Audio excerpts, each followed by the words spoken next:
주간 매우 추웠는데 어떻게 지내셨습니까? 참 이 아침에 또 주일 아침에 이렇게 일찍 예배 자리에 나오느라고 수고 많으셨습니다. 하나님께서 여러분을 기뻐하십니다. 아침에 목동에서 이렇게 저희 출발하며 올 때 길은 한가합니다. 근데 이렇게 움직이는 분들 보면 저분들은 교회 가는 분들이겠거니 그렇게 하면서 왔습니다. 우리 기억 속에서 희미해져 가고 있지만 우리는 모두 2020년부터 3년간 코로나 팬데믹이라는 참 큰 재앙을 겪으며 혹독한 어려움을 겪었습니다. 아직도 그 충격 여파가 곳곳에 남아 있습니다. 최근에는 기후변화로 인한 무서운 재앙이 세계 곳곳에서 벌어지고 있습니다. 이번 추위도 기후온난화 때문에 그렇다고 그러는데 참 이해가 잘 안 되죠. 북극의 그 차가운 기운이 기후 온난화로 인해서 거기에 갇혀 있지 않고 이 남쪽으로 내려와서 이렇게 지금 봄에도 춥다고 합니다. LA 지역에는 큰 산불이 나서 많은 피해를 입혔는데 앞으로 그런 일들이 자주 반복될 것이라고 합니다.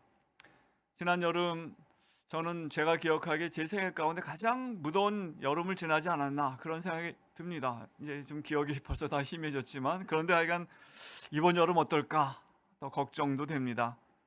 세계 곳곳에서 전쟁이 벌어지고 있습니다. 이스라엘과 하마스 전쟁이 휴전으로 들어갔지만 언제 또다시 전쟁의 불꽃이 타오를지 우리는 염려합니다. 또 우크라이나 러시아 전쟁은 어떻게 마무리될지 모르고 트럼프 대통령 집권 이후에 세계는 무역과 관세 전쟁에 휘말려 들어가고 있습니다. 이런 와중에 물가는 빠르게 오르면서 대부분 사람들은 가난해지고 있습니다. 그러나 경제 상황보다 더 염려스러운 것이 있습니다. 그것은 윤리적, 도덕적 혼란이 지금 심화되고 있다는 것입니다. 사도 바울은 말세에 고통하는 때가 이를 것이다 라고 하셨습니다. 마지막 때에는 악이 광범위하게 퍼지고 죄를 대범하게 저지르는 사람들을 제어하기가 어려운 시대가 될 것이라는 그런 말씀입니다. 사람들은 죄를 짓는 걸 전혀 두려워하지 않고 부끄러워하지도 않고 그런 사람을 제어하기가 너무나 어려운 세상이 되어가고 있다는 것입니다. 그럴 때 사람들은 모두 고통을 느끼게 됩니다. 우리가 사는 세상은 이미 그런 현상이 일어나고 있습니다. 사람들은 자기를 사랑하고 돈을 사랑하고 쾌락을 사랑하기를 하나님 사랑보다 더하는 것을 당연하게 생각하는 세상입니다. 이런 세상 속에서 우리는 어떻게 예수 그리스도를 따르는 제자로 살아갈 수 있겠습니까? 오늘 우리가 함께 읽은 마태복음 본문은 예수님께서 제자들에게 주셨던 유명한 산상수훈의 결론 부분입니다. 산상수훈은 마태복음 5장부터 7장까지의 내용을 말하는데 예수님께서 산에 올라가 앉으셨습니다. 예수께서 무리를 보시고 산에 올라가 앉으시니 제자들이 나온지라. 이제 이것이 마태복음 5장 1절의 말씀입니다. 산에 앉아서 무리를 보시고 가르치는데 그 앞에는 제자들이 앉아 있습니다. 제자들에게 주신 말씀이지만 또 그 뒤에 무리도 그 말씀을 함께 듣고 있는 그런 내용입니다. 마태복음이 마가복음이나 누가복음, 요한복음과 다른 특징이 하나 있다면 그것은 예수님의 가르침을 한 군데 모아놨다는 것입니다. 5장부터 7장 가운데 이렇게 모아놨습니다. 당시 초대교회에 아마 제자훈련 교재로 마태복음이 사용될 것이라고 사람들은 생각합니다. 초대교회 성도들은 마태복음을 통해서 예수님의 말씀을 생생하게 들을 수 있었습니다. 그러면서 우리가 그리스도를 따르는 제자로 어떻게 살아야 할지, 무엇을 기준으로 살아야 할지 알 수 있었습니다. 마태복음은 AD 60년대 초반에 기록되었을 것으로 보는데 당시 사람들도 예수님을 따르는 제자들을 조롱하고 비난하고 박해했지만 그런 상황 속에서도 예수의 제자들은 마태복음을 통해서 주님께서 말씀하셨던 것을 들으며 어떻게 살아가야 할지를 알고 믿음을 지킬 수 있었습니다. 오늘 본문에서 예수님은 두 종류의 지배에 대한 비유를 통해서 이 세상 풍파 속에서 넘어지지 않는 제자의 길을 우리에게 도전하고 계십니다. 본문에 보면 집을 무너뜨릴 수 있는 사중적 상황이 반석 위에 지은 집과 모래에 위에 지은 집에 똑같이 발생합니다. 25절에 보면 반석 위에 지은 집에도 비가 내리고 창수가 나고 바람이 불어 그 집에 부딪혔다. 그런데 똑같은 상황이 모래 위에 지은 집에도 나타납니다. 비가 내리고 창수가 나고 바람이 불어 그 집에 부딪혔다. 똑같은 사중적 상황이 발생합니다. 그런데 이러한 똑같은 상황 속에서 한 집은 무너지지 않았고 다른 집은 크게 무너졌습니다. 이처럼 두 개의 집에 다른 결과가 일어난 이유는 무엇이었습니까? 우리는 집터가 문제라고 생각하기 쉽습니다. 저도 오랫동안 두 가지 집터, 하나는 모래 위에 세웠고 하나는 반석, 이 두 가지 집터가 있었는데 사람들이 그 중에 하나를 선택했고 한 사람은 반석, 한 사람은 모래. 그래서 모래 위에 집을 짓기로 선택한 사람은 낭패를 당했다고 생각했었습니다. 여러분도 혹시 그렇게 생각하지 않으셨나요? 그러나 틀렸습니다. 오늘 본문과 똑같은 내용을 다루고 있는 누가복음 6장 46절로 49절에 보면 여기 누가복음 6장에 있습니다. 문제는 집터의 선택이 아니라 깊이 파는 것이 핵심이었습니다. 여기 보면 집을 짓때 깊이 파고 주추를 반석 위에 놓은 사람하고 그렇지 않고 그냥 그 표면 위에 파지 않고 지은 사람의 차이라는 것입니다. 갈릴리 해변에는 평소에는 딱딱하게 보이지만 모래로 이루어진 지표면이 있었는데 그 위에 집을 그냥 세우는 사람도 있었습니다. 그러나 그런 딱딱해 보이는 모래 지표면 밑에는 바위가 있는데 그 바위가 나올 때까지 깊이 파고 집을 짓는 사람도 있었습니다. 모래 위에 그냥 평소에는 딱딱해 보이는 그런 모래 위에 집을 지은 사람들은 평소에는 문제가 없지만 큰 비가 내릴 때 무너지게 된다는 것입니다. 그러나 지표면에서 단단한 현무암 바위층이 나올 때까지 계속 깊이 파 내려가서 마침내 바위가 나오면 그 집에 집을 지은 사람들은 이런 큰 홍수가 나도 큰 비가 와도 무너지지 않았다는 것입니다.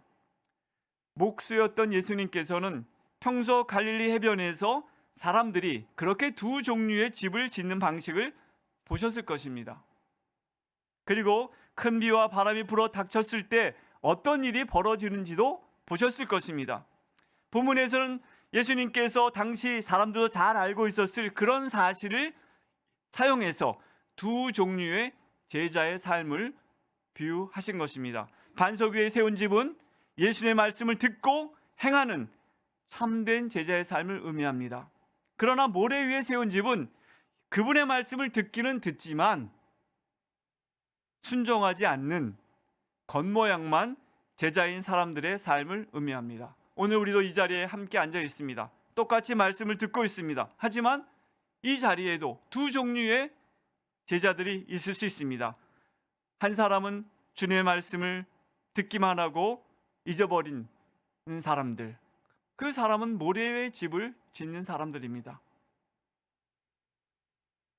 그러나 주의 말씀을 오늘 잘 들을 뿐 아니라 순종하는 삶을 사는 사람은 지금 깊이 파 내려가서 반석 위에 집을 짓는 사람과 같습니다. 25절 말씀에 깊이 파서 집의 주추를, 파운데이션을 반석 위에 놓은 것과 같은 사람과 연관해서 우리가 기억해야 할 말씀이 있습니다. 이사야서 28장 16절에 보면 그러므로 주 여호와께서 이같이 이르시되 보라 내가 한 돌을 시온에 두어 기초를 삼았노니 곧 시험한 돌이요 귀하고 견고한 기초돌이라 그것을 믿는 이는 다급하게 되지 아니하리로다. 바로 이 반석은 그리스도 예수를 말씀하고 있다는 것입니다. 우리가 예수의 말씀을 듣고 순종할 때 우리는 어떤 시련이 와도 무너지지 않을 것이라고 말씀하고 있는 것입니다. 사도 바울은 그래서 로마서에 그렇게 8장에 말씀했습니다. 우리를 우리 주 그리스도 예수 안에 있는 하나님의 사랑에서 끊을 수 없으리라. 우리가 깊이 파서 그리스도께 우리의 삶의 터전을 놓는다면 그 그리스도 예수 안에 있는 우리를 하나님의 사랑에서 끊을 것이 없다. 그 말씀했습니다. 죽음도 생명도 천사들도 그 어떤 것이라도 우리를 하나님의 사랑에서, 그리스도 안에 있는 하나님의 사랑에서 끊을 수 없다고 선포했던 것입니다. 그렇다면 어떻게 반석이신 예수님을 만나기까지 깊이 파 내려갈 수 있겠습니까? 깊이 파기 위해서는 무엇보다 오랜 시간과 인내가 필요합니다. 그렇지 않겠습니까? 깊이 파 내려간다는 것. 이것과 비슷한 설명을 오늘 산상수훈에서는 마태복음 7장과 13절 14절에도 말씀하고 있습니다. 좁은 문으로 들어가라. 멸망으로 인도하는 문은 크고 그 길이 넓어 그리로 들어가는 자가 많되 생명으로 인도하는 문은 좁고 길이 협착하여 찾는 자가 적음이라. 똑같은 말씀입니다. 예수님께서 우리에게 좁은 문으로 들어가라고 말씀하십니다. 그런데 우리가 그 좁은 문으로 들어가는 것은 그 좁은 문을 택한다고 해서 좁은 문을 일단 들어가면 끝나는 것이 아닙니다. 좁은 문으로 들어가면 좁은 길이 이어집니다. 좁은 문으로 들어가는 것은 출발점에 불과합니다. 그러나 그 좁은 문으로 들어가면 생명으로 인도하는 좁은 문으로 들어가고 나면 좁은 길이 이어지고 있습니다. 그 길은 찾는 자가 적고 외로운 길입니다. 예수님께서 말씀하신 산상수훈의 내용, 마태복음 5장부터 7장까지 내용도 한번 집에 가서 읽어보시기 바랍니다. 길지 않습니다. 그러나 너무나 놀라운 말씀이고 사실은 충격적인 말씀입니다. 아마 그 말씀을 읽다가 가장 우리에게 충격적으로 다가오는 말씀은 원수를 사랑하라는 말씀일 것입니다. 그 충격은 인류 역사가 지속되는 한 끝까지 그 파장이 미칠 것입니다. 오늘 마태복음 5장 44절에 이렇게 말씀합니다. 나는 너에게 이르노니 너의 원수를 사랑하며 너희를 박해하는 자를 위하여 기도하라. 이런 말씀이 제자들에게 그리고 우리에게도 주어진 말씀입니다. 김평묵이라는 조선 시대 말기의 사람이시나 1819년부터 91년까지 살았는데 그가 이런 말을 했습니다. 서교에서 복수를 잊고 원수를 사랑하는 말이 있다는데 인정에 가깝지 않다. 서교는 천주교를 말하는 거죠. 당시 들어간 천주교에서는 복수를 잊고 원수를 사랑하는 말이 있는데 인정에 가깝지 않다. 이건 사람의 도리에 맞지 않다. 아버지의 원수와는 같은 하늘에서 살지 않는다는 그 얘기에 있는 말을 인용한 것입니다. 불구대천지 원수란 말을 알고 있죠. 어떻게 아버지를 죽인 원수를 사랑할 수 있겠는가? 불구대천지 원수를 어찌 망수 애구할 수 있단 말인가? 망수 원수를 잊고 애구 적을 사랑한다. 도저히 있을 수 없는 말이다. 그 충격이 너무 컸습니다. 눈을 감지 못하고 죽으며 이 원수를 꼭 갚아라. 유언 남기는 그런 장면 우리 많이 보지 않았습니까? 우리 집안을 망한 이 원수를 꼭 너는 갚아라. 눈을 감지 못하고 죽는 어렸을 때 많이 본 것 같아요. 영화에서. 여러분들 죽을 때 혹시 그런 유언 남기고 죽으려고 그럽니까? 이것이 너무나 당연하게 엮여진 조선 사회에서 이 주님의 말씀은 너무나 충격이었습니다. 사실 예수님의 말씀은 조선 유교 사회만 충격을 준 것이 아니라 예수님이 오셔서 사셨던 그 로마 세계, 그리스 로마 세계에도 커다란 충격이었습니다. 로마는 피로 건설한 제국이었습니다. 로마 제국을 의미한 임페리움이란 말은 복종을 강요하는 힘, 복종될 질서를 발효하는 명령권을 원래 의미한 것이었습니다. 원래 어떤 땅, 제국이라는 건 땅을 의미하기 전에 뭔가 복종을 강요하는 힘을 의미하는 말이 임페리움이란 말입니다. 로마인들의 관심사는 전투에서 이길 수 있을지 여부였고 그 다음에는 그들이 선택하면 언제 어디서든지 설득을 통해서든 괴롭힘을 통해서든 무력을 통해서나 자신들의 의지를 관철할 수 있을지 여부였다 하고 메리 비어드는 말하고 있습니다. 고대 세계는 국가 간 지속적이고 무자비한 폭력이 난무하던 세계였습니다. 오늘과 같은 국제법도 없던 세계였습니다. 부수고 털어가고 정복하여 전리품을 가져오는 것이 자랑이고 영광이었습니다. 승전한 장군들이 개전 행진할 때 전쟁에서 얻은 전리품들을 과시하며 행진합니다. 사람들은 다 나와서 환호합니다. 기원전 167년에 로마의 장군 아에밀리우스 파울루스가 마게도냐 왕국을 상대로 승리하고 돌아올 때 가져온 전리품에 대해서 묘사하고 있습니다. 750척의 거대한 선박에 실려온 250대 트럭 분량의 조각과 회화 다 약탈해 온 거예요. 3,000명이 동원되어야 운반할 수 있는 많은 양의 은화를 포함한 전리품들을 가지고 로마시를 순회하는데 꼬박 3일이 걸렸다. 그 뺏어온 것을, 약탈한 것을 자랑하는 거죠. 그래서 결과는 모든 로마 시민에게는 1년 동안 세금 면제. 얼마나 좋았겠습니까, 여러분? 1년 동안 세금 안 내도 됩니다. 또 전리품과 함께 15만 명의 노예를 데려왔습니다. 각 집마다 노비들을 우리나라만 서너 명씩 주는 거예요. 일할 필요 없습니다. 밥도 안 해도 돼요. 장작도 안 패도 돼요. 얼마나 좋았겠어요. 고대 세계에서는 무역을 통해서도 이익을 얻었지만 가장 큰 유익은 전쟁을 통해서 약탈하고 빼앗고 노예를 데려오는 것입니다. 그렇게 해서 세워진 것이 로마 제국입니다. 우리가 콜로세움, 저는 아직 못 가봤는데 이태리에 가면 AD 80년에 왕복된, 이것은 로마가 유대를 멸망시키고 예루살렘을 파괴한 다음에, 예루살렘 성전을 AD 70년에 파괴한 다음에 그때 갖고 온 전리품들과 그때 끌고 온 유대인 10만 명을 동원해서 피로 지은 기념품입니다.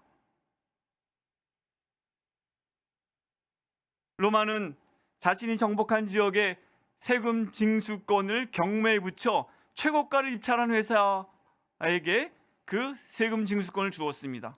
세금 징수원들, 세리들은 입찰가 이상의 이윤을 긁어 모아야 했기 때문에 어디든지 세금을 붙여서 긁어 모았습니다. 그래서 성경의 세리들에 대해서 그렇게 사람들이 미워했다고 말하고 있는 것입니다.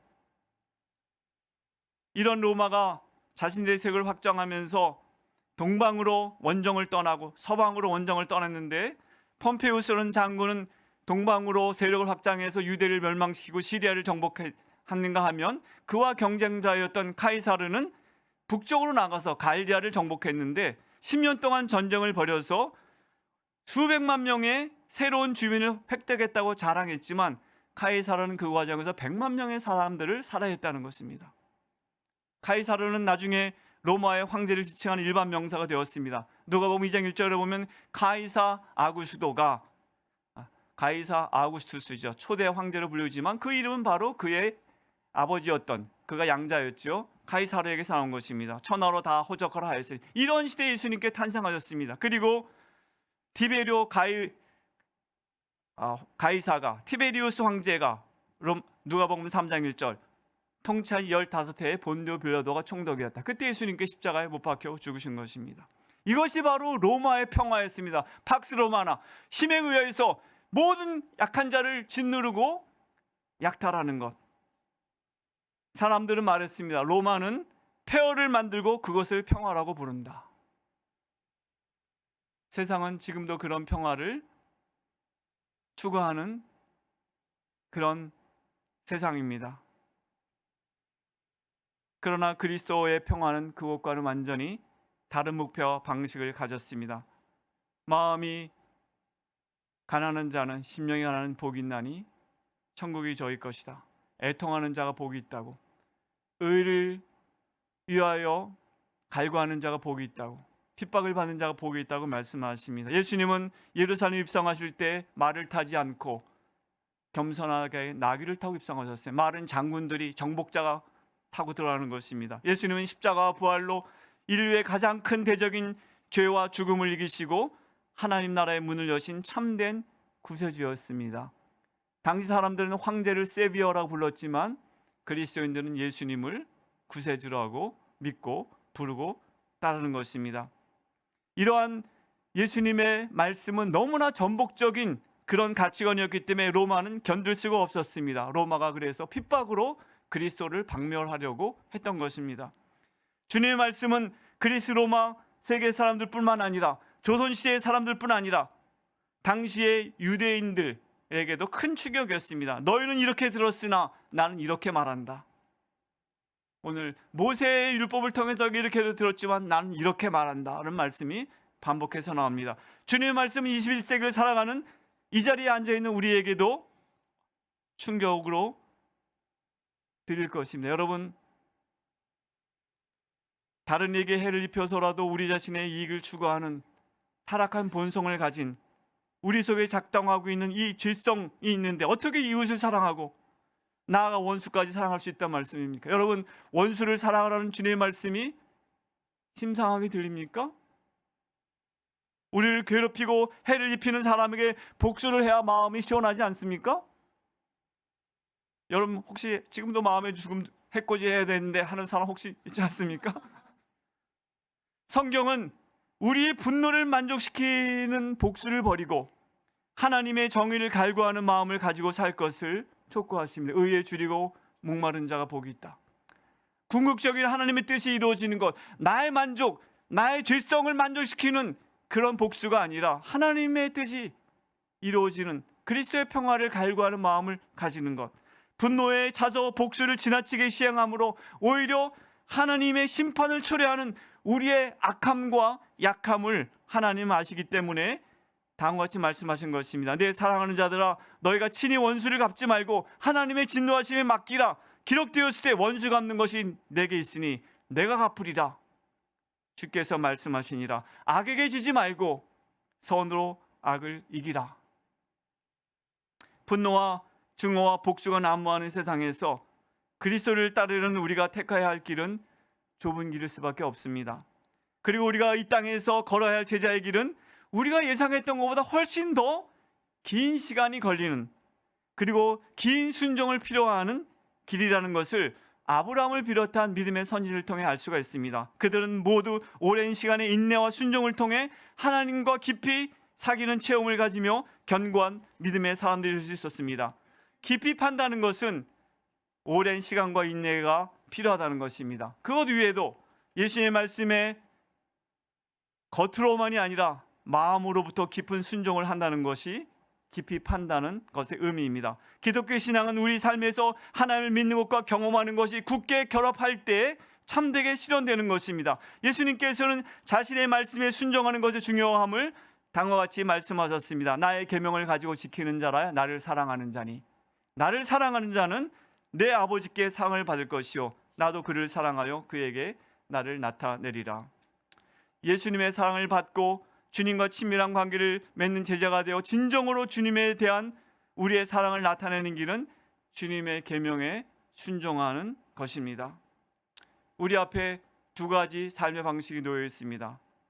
하나는 세상의 방식과 가치관을 따라 내가 하고 싶은 대로 사는 것입니다.